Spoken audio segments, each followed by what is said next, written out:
I came to work one day and there were posters all over the campus asking for me to be fired and calling me incompetent and quoting me as having said some really horrible things, which I would never say. And anyway, I think that they just misunderstood what my role was, and my role was to be a independent and unbiased fact finder, not an advocate for one person or the other person.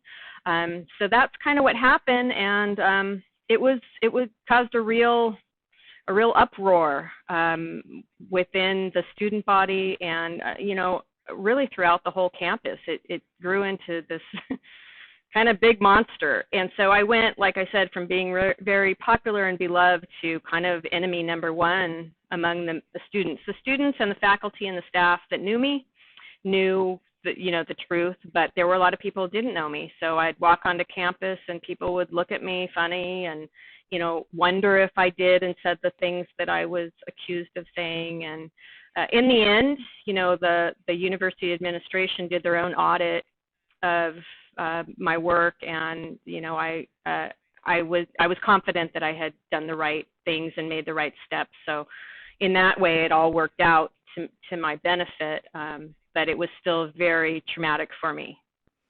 I mean, here you are, again, we're not going to get into details because of, HR and all. You were working with the student body, fact finding, one group of students versus another, you're just trying to make an independent analysis, but yet because of, propriety and totally understandable, HR practice, you're not able to defend yourself.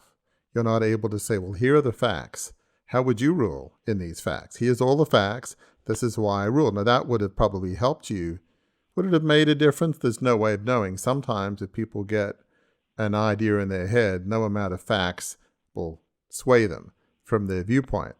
But you weren't able to do that, and nor from the university's perspective or from yours, nor should you be able to do that because it's confidential. And, it was not good for you, but I'm sure you would agree with the right thing to do to keep it confidential, right? So absolutely, it's not like yes. The university was to blame at all. They were doing what was the appropriate and right thing. But that must have been frustrating. Absolutely. In which those who had a right to know knew that what you were doing was right. The university audited, said, yes, you handled it correctly.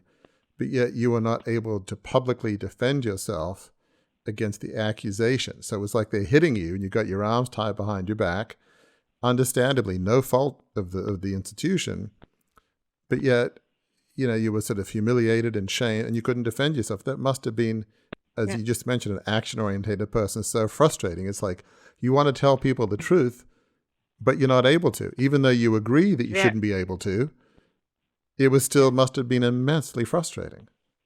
It was very frustrating, yes.